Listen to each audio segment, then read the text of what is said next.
दोस्तों, नियमित टीकाकरण में टीके जो दिए जाते हैं उनका 3 रूट कॉज होता है। एक तो इंट्राडर्मल, दूसरा इंट्रामस्कुलर और सबक्यूटेनियस।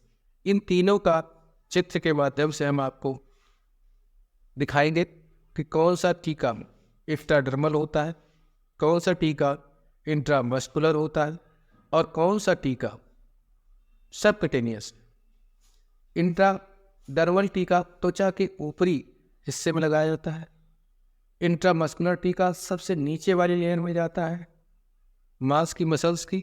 और सबक्यूटेनियस टीका बीच वाली मसल्स में पहुंचता है। आप इस स्लाइड में देखेंगे कि कौन सी वैक्सीन है और उसकी कितनी डोज किस समय पर किस रूट कॉज पर दी जा रही है। ये पूरी एक टेबल है, एक शेड्यूल है, इसे आप देख सकते हैं और इस तरीके से आप पहचान सकते हैं कि कब किस समय पर हमारे बच्चे को कौन सा टीका दिया जाएगा। ये आपके सामने डिस्प्ले हो रही है, इसे आप देख सकते हैं। फ्रेंड्स, अब हम नियमित टीकाकरण सारणी के बारे में जानेंगे अपनी स्क्रीन के माध्यम से। अभी शुरू करते हैं। नियमित टीकाकरण क्या है, नियमित टीकाकरण का शेड्यूल कैसा है, फिर देखते हैं।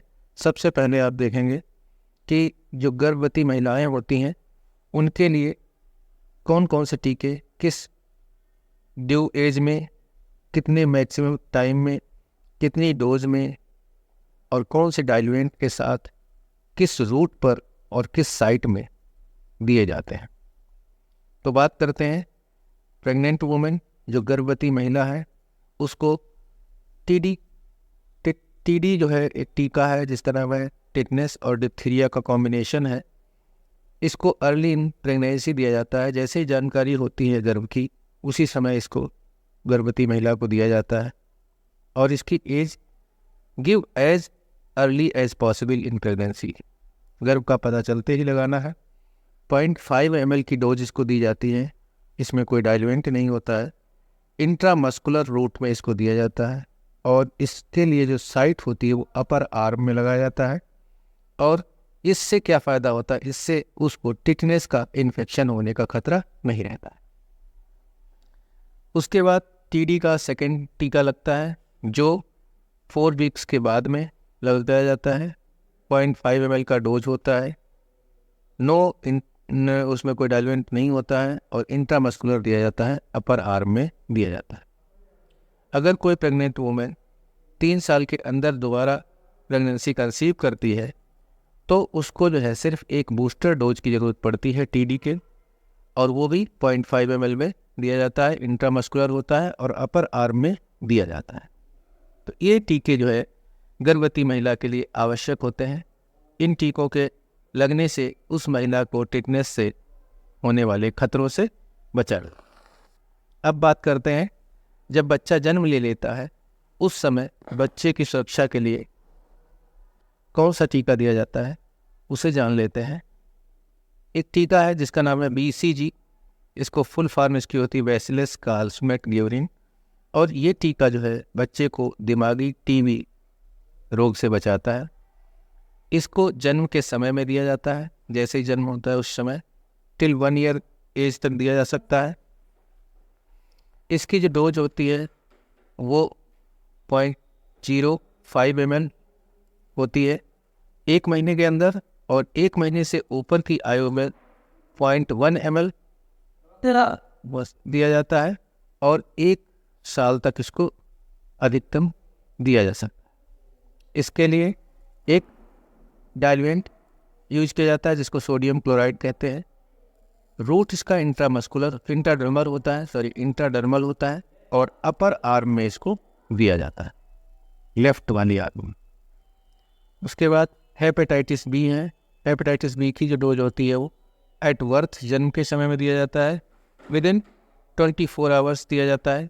0.5 ml डोज होती है इसकी। इसके साथ कोई डाइल्यूएंट नहीं होता है। इंट्रामस्कुलर रूट पे दिया जाता है और anterior lateral site of mid thigh left में दिया जाता है। OPV का 0 डोज होता है जो जन्म के समय में दिया जाता है। विदिन 15 डेज तक इसको दिया जा सकता है। 2 ड्रॉप्स दी जाती है और इसमें जो है कोई भी डाइल्यूएंट नहीं होता है, इंट्रा ओरल होता है, ये ओरल वैक्सीन होती है और इसको मुंह से 2 बूंद दिया जाता है। इसके बाद ओपीवी का first dose, second dose and third dose दिया जाता है, जो 6 वीक्स पे, 10 वीक्स पे और 14 वीक्स पे दिया जाता है। इसकी अधिकतम जो आयु होती है वो 5 साल तक बच्चों को दिया जा सकता है। 2 ड्रॉप्स दी जाती है, ओरल रूट से दिया जाता है, ओरल साइट होती है। इसके बाद पेंटावैलेंट जो होता है, इस पेंटावैलेंट की 3 डोज होती है, फर्स्ट, सेकेंड एंड थर्ड। इसमें diphtheria, pertussis, tetanus, hepatitis B और हिप बी इन्फ्लुएंजा का कॉम्बिनेशन होता है। इन वैक्सीन्स का कॉम्बिनेशन होता है at 6 week, at 10 weeks, at 14 weeks पर दिया जाता है। अधिकतम इसकी आयु सीमा 1 वर्ष तक के लिए होती है। 0.5 ml डोज दी जाती है। कोई भी इसमें डाइल्यूएंट यूज़ नहीं किया जाता है। इंट्रामस्कुलर रूट होता है और anterolateral side of mid thigh left में दिया जाता है। इसके बाद हम देखते हैं फ्रैक्शनल डोज ऑफ आईपीवी, जिसको इनएक्टिवेटेड पोलियो वैक्सीन कहते हैं। 6 सप्ताह पर और 14 सप्ताह पर इसकी 2 डोज दी जाती है। 1 साल अधिकतम आयु है, 1 साल के अंदर अंदर दिया जा सकता है। 0.1 ml की डोज होती है और इसको इंट्राडर्मल जैसे बीसीजी को देते हैं उसी तरीके से इसको दिया जाता है। अपर आर्म राइट साइड में दिया जाता है। इसके बाद रोटा वायरस की डोज होती है, जब इसको भी 6 सप्ताह में, 10 सप्ताह में और 14 सप्ताह में दिया जाता है और 1 ईयर ऑफ एज तक इसको दिया जा सकता है। 5 ड्रॉप्स दी जाती हैं एक बार में। कोई भी इसमें डाइल्यूएंट नहीं होता है। ओरल रूट होता है, ओरल साइड की। इसके बाद आता है नंबर पीसीवी का। पीसीवी को बोलते हैं न्यूमोकॉकल कंजुगेट वैक्सीन। इसको भी 6 सप्ताह, 14 सप्ताह और 9 महीने कंप्लीट होने पर एक बूस्टर डोज इसको दिया जाता है पीसीवी का। 1 साल की आयु तक अधिकतम दिया जा सकता है। 0.5 ml डोज होती है। कोई भी डाइल्यूएंट इसके साथ नहीं यूज होता है। इंट्रामस्कुलर दिया जाता है। Anterolateral side of mid thigh right side में दिया जाता है। मेजल्स रूबेला एमआर, इसकी first dose at 9 month complete होने पर और 12 महीने तक दिया जा सकता है। 5 ईयर ऑफ एज तक इसका मैक्सिमम टाइम है। 0.5 ml डोज दी जाती है। इसके साथ एक जो है वो डाइल्यूएंट दिया जाता है। स्टेराइल वाटर होता है जो डाइल्यूएंट होता है, इससे घोल कर कॉन्स्टिट्यूट करके बनाया जाता है। सबकुटेनियस इसका जो है रूट होता है और अपर आर्म राइट में दिया जाता है। जापानी इंसेफ्लाइटिस दिया जाता है एट 9 मंथ टू 12 मंथ तक दिया जाता है। 15 साल तक अधिकतम आयु होती है। 0.5 ml में दिया जाता है। और इसको भी जो है जापानी इंसेफ्लाइटिस को जो है एक डाइल्यूएंट के साथ दिया जाता है, जिसको फॉस्फेट वफर सोल्यूशन होता है उसके साथ, और सबकुटेनियस रूट होता है और अपर आर्म लेफ्ट में दिया जाता है। इसके बाद विटामिन ए की डोजेज होती है। फर्स्ट डोज 9 महीने पर लगाई जाती है और 5 साल तक लगातार इसको दिया जा सकता है। 1 ml की डोज ओरल में दिया जाता है इसको। जब 16 से 24 महीने का बच्चा होता है तो उसको डीपीटी बूस्टर की फर्स्ट डोज दी जाती है। अधिकतम समय सीमा इसकी 7 वर्ष तक की होती है। 0.5 ml डोज होती है। डाइल्यूएंट इसमें कोई यूज नहीं होता है। इंट्रामस्कुलर होता है। Anterolateral side of mid thigh left में लगाया जाता है। एमआर सेकेंड डोज जो होता है वो 16 से 24 माह की आयु में लगता है और 5 वर्ष तक की अधिकतम समय सीमा है।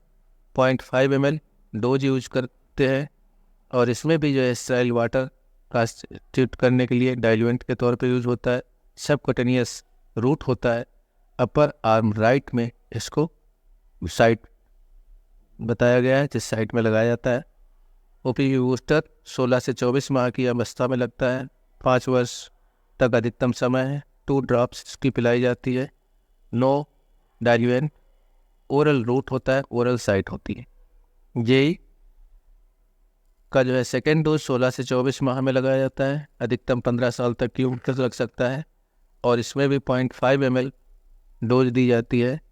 इसके साथ फॉस्फेट बफर सोल्यूशन डाइल्यूएंट के तौर पर होता है। सबक्यूटेनियस साइट होती है और अपर आर्म लेफ्ट में इसको दिया जाता है।